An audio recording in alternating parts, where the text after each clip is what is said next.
people have different expectations, and there are changes that occur in later life with regards to intimacy and sexual performance that might mean you need to change what you do or change what you expect.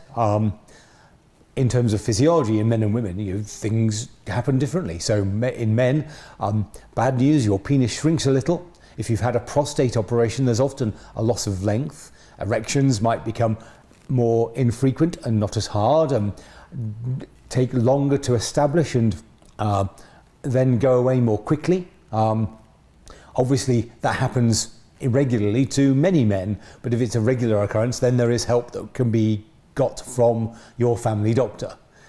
But that means you have to pluck up the courage to ask, because family doctors also don't ask. So we've got this unsaid thing again, where if you don't ask, you don't tell.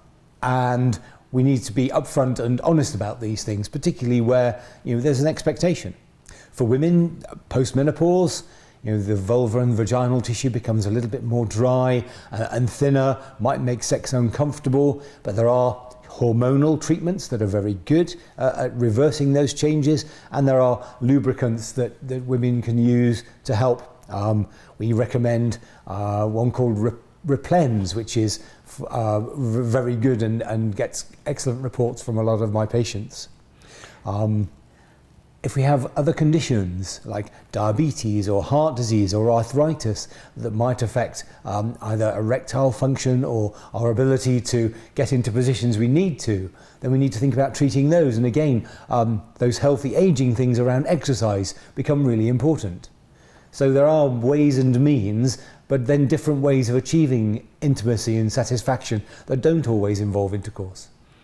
Let's talk about if we think about both men and women, when are times that they should seek medical assistance? Are there specific triggers or things that are signs that, okay, as a male or as a female, that there are certain things that you should go and talk about with your physician? Well, I think generally where there's a mismatch between expectation and outcome, and it's a common problem that has an impact on quality of life. And you can't be more specific than that, really. Your regular erectile dysfunction, erectile dysfunction that affects up to 30% of men over 45 and increases after that, particularly if you have either obesity or if living with diabetes or have established heart disease. All of those things need to be talked about first. And there are good guidelines for physicians about the assessment and management of erectile dysfunction, as much as there are around female sexual dysfunction. And there are treatments and measures available.